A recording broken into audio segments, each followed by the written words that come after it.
Hello जी sir. Madam, Udaipur news channel से। जी सर। वो आपका मैसेज मिला था एक। तो मैं ये कह रहा हूँ, वैसे तो डिटेल उसमें मिल गई है मुझे।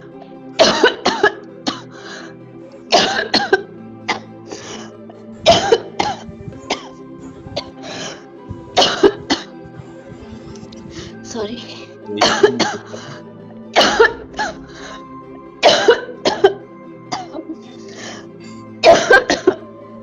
घबराइए नहीं, ये आवाजें अब आम हो चुकी है क्योंकि फिजाओं में कोरोना का जहर पूरी तरह से घुल चुका है और लगभग सभी घरों में इस तरह की आवाजें अब सुनाई देने लगी है। अपनी बीमारी में मरीज डॉक्टर के अलावा किस पर भरोसा करे, ये भी एक बहुत बड़ा सवाल सामने आने लगा है क्योंकि अब चिकित्सा विभाग से जुड़े लोग मरीजों की आपदा में अपना अवसर खोज रहे हैं। शहर में डॉक्टर्स द्वारा ही रेमडेसिविर इंजेक्शन की कालाबाजारी करने की घटनाएं आप सभी जानते हैं और आपदा में अवसर खोजना अच्छी बात भी है, लेकिन इस उदयपुर में चिकित्सा विभाग से जुड़े लोग इस अवसर का दुरुपयोग कर रहे हैं। उदयपुर में डीएसटी की टीम ने जिस तरह से रेमडेसिविर इंजेक्शन की कालाबाजारी करने वालों का भंडाफोड़ किया है और उसके खिलाफ शहरवासियों का आक्रोश भी देखते ही बनता है।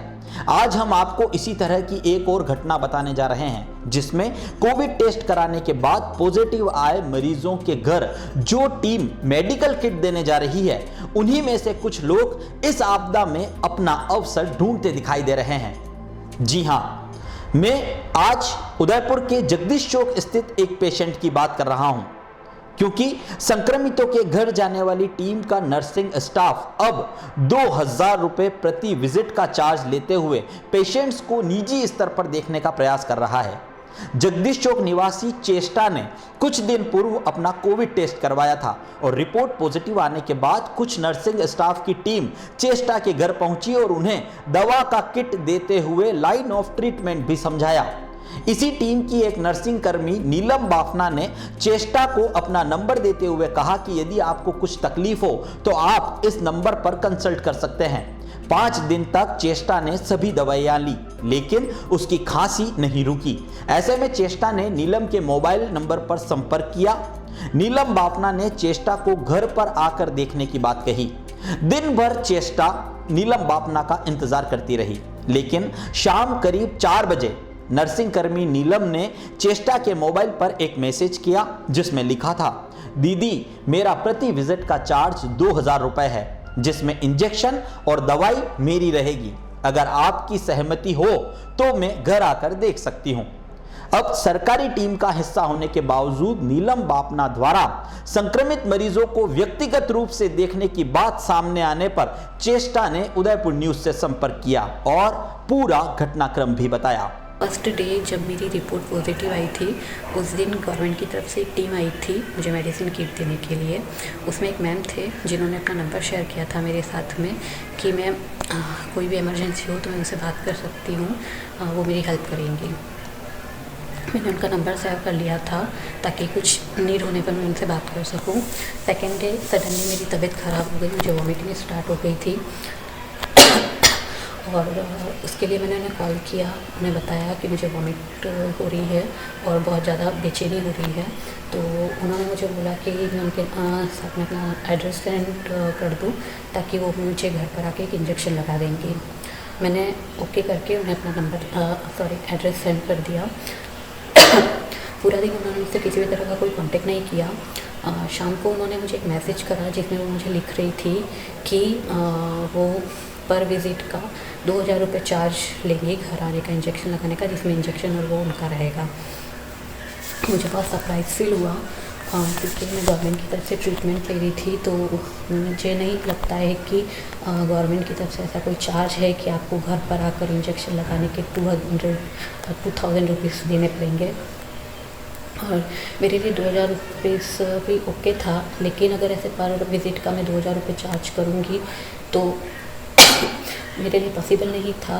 तो मैंने उनको कोई रिस्पॉन्स नहीं किया और मैंने किसी से पूछा भी तो उन्होंने मुझे यही बताया कि ऐसा कोई चार्ज नहीं लिया जाता है कि किसी भी पेशेंट से उसको ट्रीटमेंट देने के लिए। और दूसरी चीज़ ये कि इस तरह से घर पर आकर आप इंजेक्शन और वो लगा भी नहीं सकते हैं, इसलिए मैंने इस चीज़ को अवॉइड करा। 2 दिन बाद सडनली मुझे खांसी स्टार्ट हो गई है, जो मुझे अभी तक हो रही है नॉन स्टॉप। और इसके लिए मैंने जो इन लोगों की तरफ से हेल्पलाइन नंबर प्रोवाइड करे हुए हैं, उस हेल्पलाइन नंबर पे कॉल किया। उन्हें अपनी प्रॉब्लम बताई कि मुझे नॉन स्टॉप खांसी हो रही है और मैं सब कुछ ट्रीटमेंट ले चुकी हूँ, मेडिसिन ले चुकी हूँ, पर किसी भी तरह का कुछ भी वर्क नहीं कर रहा है। तो उन्होंने मुझे अपनी टीम भेजने के लिए बोला कि वो अपनी टीम से बात करेंगे और वो मुझे अप्रोच करेंगे और जो भी ट्रीटमेंट होगा वो मुझे बता देंगे।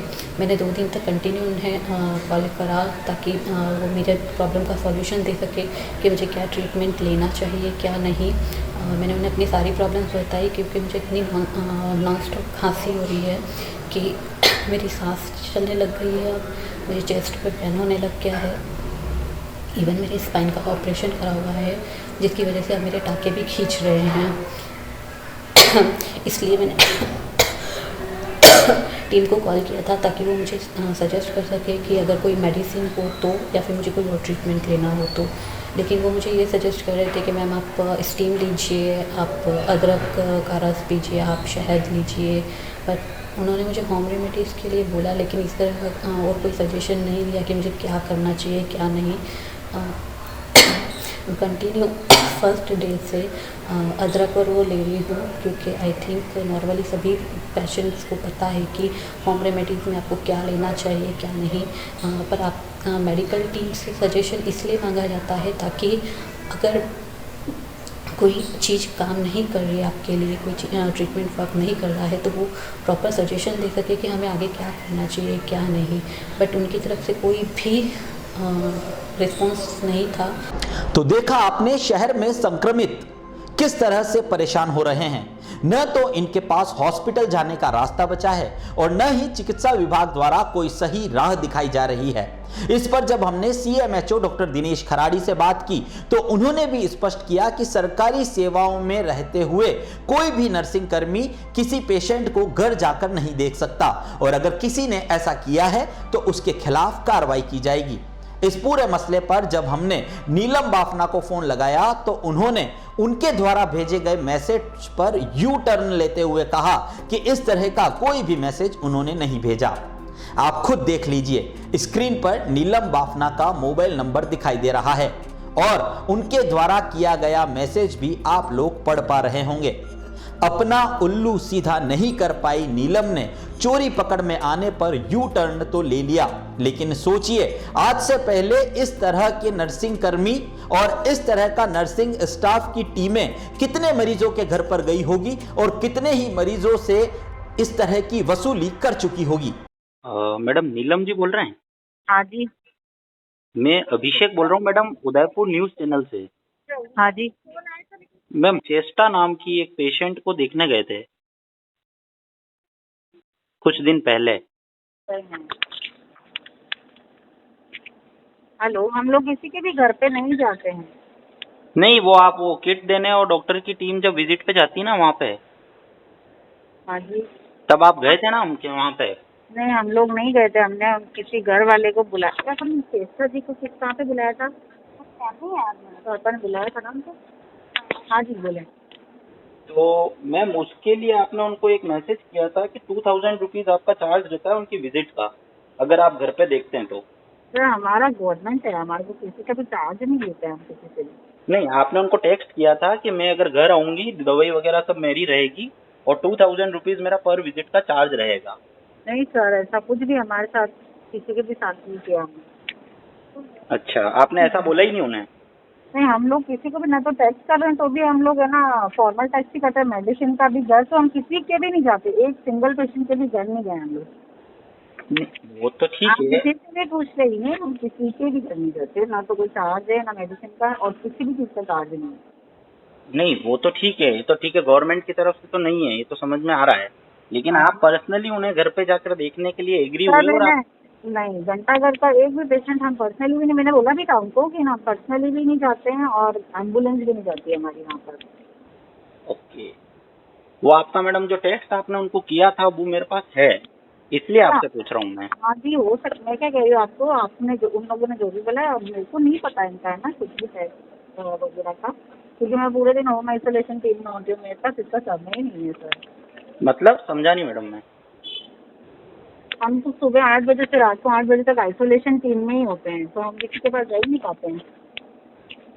नहीं तो आपने मैसेज किया था ना उनको। मैंने नहीं किया सर किसी को भी कोई मैसेज। ठीक है मैडम। शहर में जिस तरह से चिकित्सा विभाग से जुड़े डॉक्टर्स और नर्सिंग स्टाफ इस आपदा में अपना अवसर ढूंढ रहा है, उससे स्पष्ट है कि इन लोगों के दिलों में मानवीयता मर चुकी है, क्योंकि रेमडेसिविर इंजेक्शन के खिलाफ डीएसटी की टीम ने अपनी कमर तो कस ली है और लगातार कार्रवाई भी जारी है। वहीं इस तरह के नर्सिंग स्टाफ के खिलाफ भी सख्त से सख्त कार्रवाई होनी चाहिए। उदयपुर में फैल रहे संक्रमण से जो लोग परेशान हैं, उनकी जिम्मेदारी भी जिला प्रशासन की बनती है। फिलहाल अभिषेक जोशी को दीजिए इजाजत और संभाग की ताजा तरीन खबरों से अपडेट रहने के लिए आज ही सब्सक्राइब करें उदयपुर न्यूज और बेल आइकन को दबाना न भूलें। नमस्कार।